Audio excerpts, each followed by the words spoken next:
Welcome back, my Wonderlings. I hope you've enjoyed almost 2 full weeks of fun, scary stories. I have enjoyed sharing them with you. Now, on day 13, Halloween, I give you this month's episode. By now, you've probably realized that this year's spooky topic is ghost stories.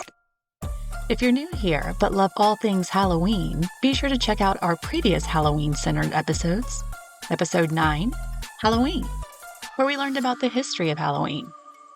Episode 24, where we talked to folks who run local haunted houses here in South Carolina. And episode 37, Horror Movies, where we discuss scary movies with founder of SC Horror Con, Jay Moulton. And this year, I give you another Halloween episode to indulge your love for all things spooky. And trivia. So without further ado, join me in this rabbit hole. If you dare.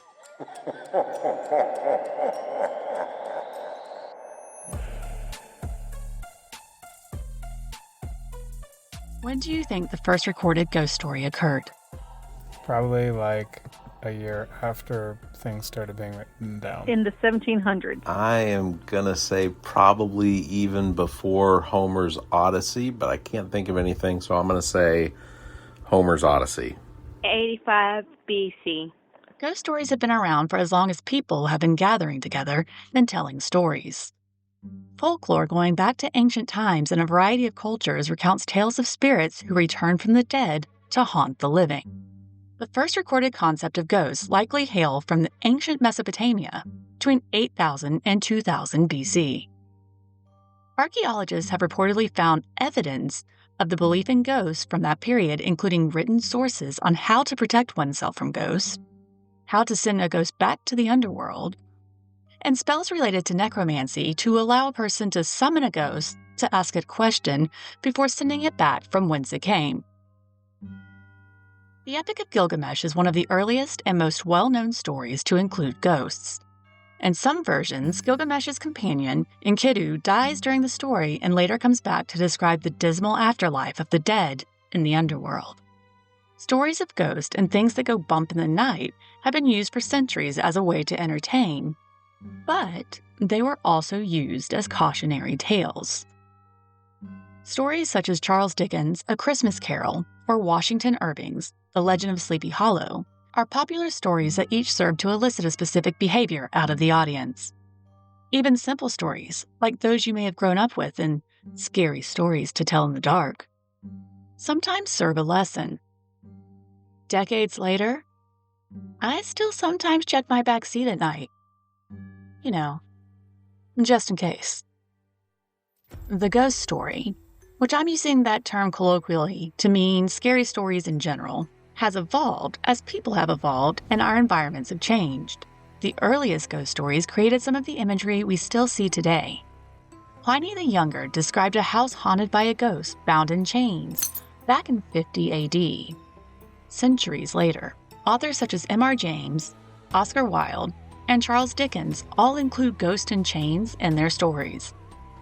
But while some things are recurring as time passes, so too do the settings and nature of the scary stories we tell. Early ghost stories in America that came in with the settlers often included vengeful spirits or creatures like vampires, and often had a religious component to them. This was fairly different than the take on ghosts that the indigenous people had, who viewed the spiritual world as important to the living and didn't see apparitions as evil. As the country was settled and people came in contact with new creatures, the stories shifted to things like the Jersey Devil and other cryptids. P.S. If you're interested in cryptids, check out episode 4, Cryptids, as well as episode 35, where I speak to James Maxey, author of Cryptids, How We Know They're Real. Then, the late 1600s brought about stories of witches, and they became a common component in ghost stories. Following the Civil War in the 1860s, ghost stories shifted to tales of fallen soldiers haunting battlefields. By the late 1800s, stories of serial killers began being whispered around the hearth. And even now, nearly every town has an urban legend or tale that everybody knows. At some point, ghost stories transitioned from primarily oral stories to authors embracing the genre and penning entire stories or books that were spooky. Who are some famous or not famous authors who you are aware of who write ghost stories? I don't know any. M.R. James. You just told me the same name like 9 days in a row. I can't remember that name, though. Sheridan Le Fanu. Alvin Schwartz is the only one I can think of. Edgar Allan Poe. Lovecraft. Henry James. Poe. Dean Koontz.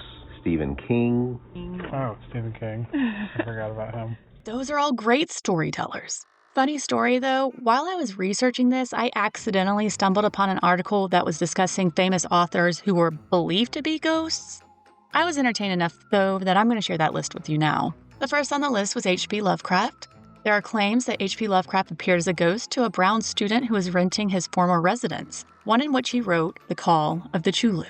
Anne Bronte also makes the list, apparently being seen in ghostly form in Long Island, after a staircase from a home where she was governess was used in a renovation.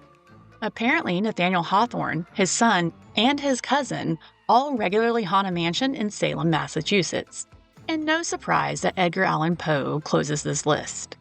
If stories can be believed, he's a ghost about town, purportedly haunting catacombs of Westminster Presbyterian Church in Baltimore, at a bar in Fells Point called The Horse You Came In On, as well as wandering through tunnels, through hospitals, and a military fort. And like I said, a ghost about town. But as far as famous storytellers go, who write stories, and who may or may not be ghosts, the ones mentioned here are all great. M.R. James and Edith Wharton both have wonderful collections of ghost stories. In addition to some of the ones mentioned, I think you can probably include Bram Stoker for Dracula, Henry James, the author of The Turn of the Screw, and Shirley Jackson, who wrote The Haunting of Hill House. There are plenty, and all of them are so good. But what makes a ghost story good?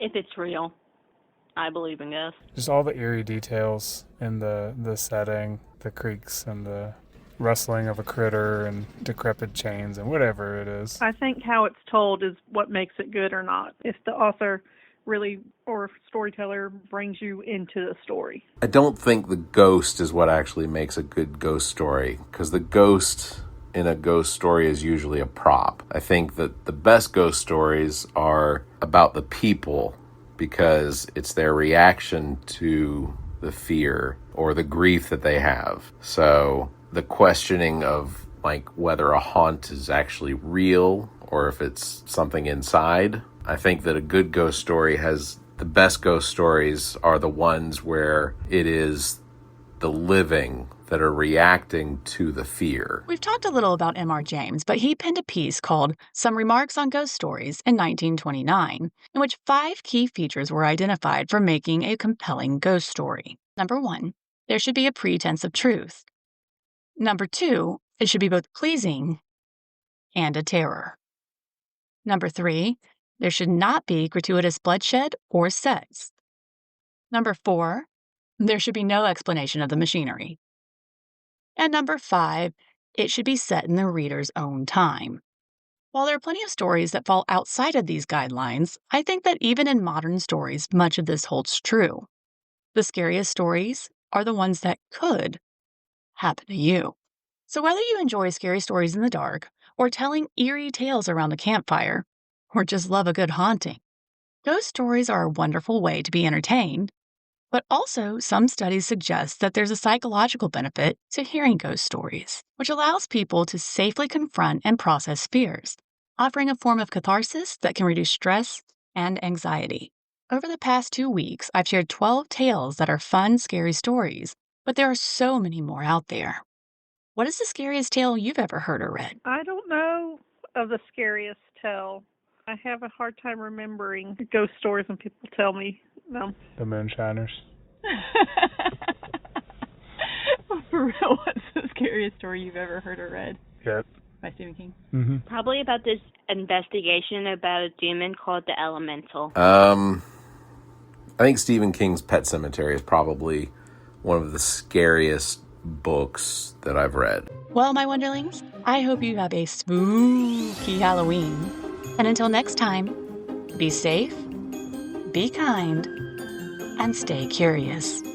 The Welcome to Wonderland podcast is copyrighted by Amii Bland and is distributed by Big Media, LLC. This podcast is recorded in and around Columbia, South Carolina. Any thoughts or opinions are those of the hostess unless otherwise indicated. Subscribe to this podcast wherever you get your podcast. Please like, follow, and share the podcast. Check out the Welcome to Wonderland linktree at linktree/WTWLpod to find out where to join me on Facebook, TikTok, Instagram, and more. When you find me, be sure to follow, like, share, subscribe, do all the things. It helps me grow. Visit www.wtwlpod for more information and to contact the hostess for corrections, additional information, or requests for episodes. Be sure to check out the other great Big Media podcasts. The All About Nothing podcast with Barrett and Zach is the OG podcast that got us all started.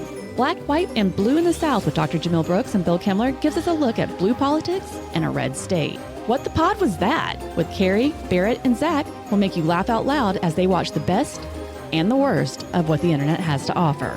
For a look at politics in South Carolina through the eyes of three young women, check out Politically Speaking, a new addition to the Big Media collection. Thanks for listening. Or books. Or books. Books that were spooks. Well, my Wonderlings, I hope that you have a spooky. That was a weird spooky. Like a cow. It's close to the end and I'm so tired.